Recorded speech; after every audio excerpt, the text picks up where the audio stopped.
Ako po si Glenn Casha. Tanong ko po sa derma, alin po kayo sa mga sumusunod yung mga dahilan ng pagkakaroon ka ng pimples? Kasi po, nung teenager ako, wala naman ito. Ngayon kung kailan ako 28 years old, nagkaroon po ako ng mga pimples. Ito po yung mga ilan sa possibilities na naiisip ko. Isa po kasi nung nagkasakit po ako, na-detect po yung polyps sa larynx ko 2013, mga September 4, October. Naggamot po ako ng alternative medicine sa mga homeopathic po yung sinasabi ng doktor. Pero dun sa hospital po, binigyan po ako ng steroid for 1 week or 2 weeks po yun. And then, nagjujuicing din po ako. Pinagsasama ko yung iba't ibang klase ng mga gulay, ng mga prutas, and carrots, celery, bawang, kung ano-ano lang po, mansanas kasama po yun. Isa pa po sa nakikita kong dahilan, yung stress. Ako po ay teacher, although sa awa tulong, kahit pa paano naman po na ma-manage ko na ng konti yung pag-handle sa mga bata. At kailan pa pong stress. Isa pa po sa nakikita ko yung puyat. Pero, ba't po ganun? Before, mas puyat ako. Siguro po mga college ako hanggang mga 25. Ngayon po, mas bawas na yung puyat ko dahil sa sakit ko nga. Pero, bakit po nagkaroon ako ng maraming pimples? Yun lang po. Okay. Good morning, Glenn. Tama no, Glenn? Glenn po, Glenn. Oo, yan. Glenn. G-L-Y-N. So, mga na-mention niya kasi, before kasi daw sabi niya, even nung teenager pa siya, kumbaga makinis yung balat niya.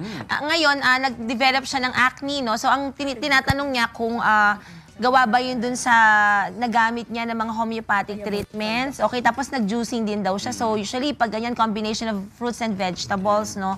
And then, tinatanong din niya if it has something to do with yung stress na nakukuha niya probably from teaching. Okay, unahin natin. Correct siya lahat. I'm sorry? Correct. Hindi, homeopathic, I don't think you have to attribute that dun sa development ng acne doon, ano.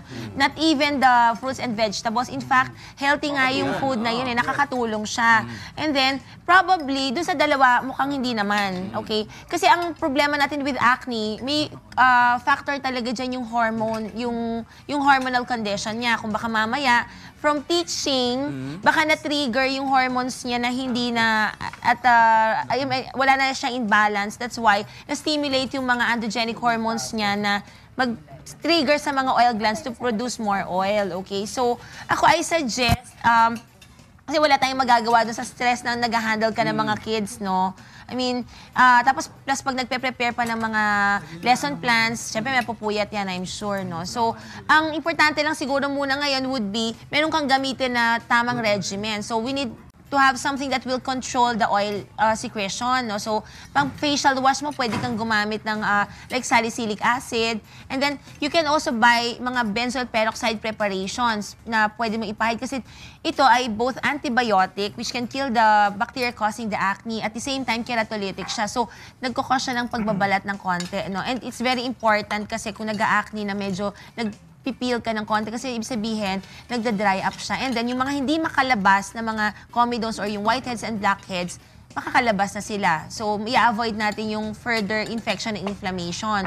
Yun. And then, isa pa rin worth mentioning would be to see your OBGYN. Okay? Kasi kapag hormones ang problems, at times, they would really prescribe mga OCP or oral contraceptive pills, no? That will help regulate her hormones, okay? Parang ano, no? Tongue twister, her hormones, okay? So, it's very important. Yun. So, siguro check up ka ng OB and get yung salicylic acid and benzoyl peroxide na preparations from the market. Yun muna siguro, Glenn.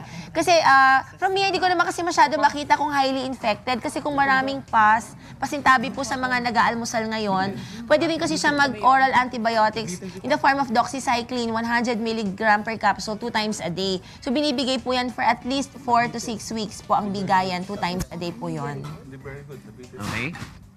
May follow-up question po ako for legal. Oh, legal. Legal. Okay. Thank you, Glenn. Sinasaktan mo na ba? Sinasaktan mo na. Ako na. Kung na-ere muna. Kumakain ng tacos. Tapos na malakit. Sige po.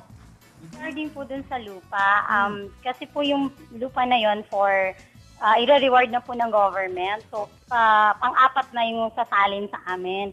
And then yung pinagbilhan po namin before, sabi sa kanya, nung time na nagbibigay ng house tagging, wala daw po sila. Ngayon po, naglalakad ako ng papers for titling. Isa po yun sa mga hinihingi. Ano pong gagawin? Okay lang po ba yun na walang house tagging or kailangan po namin mahanap yung may-ari at mailitaw sa kanya yung house tagging? Or saan kami pwedeng kumuha ng kopya ng house tagging na yun? Ano yun, house? House ano po ba daw yun? House tagging po. Tagging. Tagging. Opo. Pwede ninyo mahanap po yan sa munisipyo or sa do you call this? Kung kayo'y nasa Quezon City, kung sino man ang Makati po nag-aawak, siya, Makati. Meron yan eh.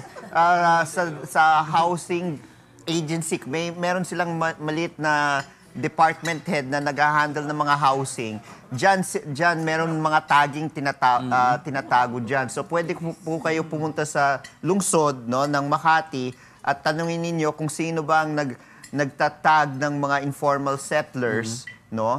At ibigay po ninyo kung anong lugar ninyo at makukuha po ninyo yung house tagging na yan. Okay po. Thank you so much po. Thank you, Okay, Glenn. thank you.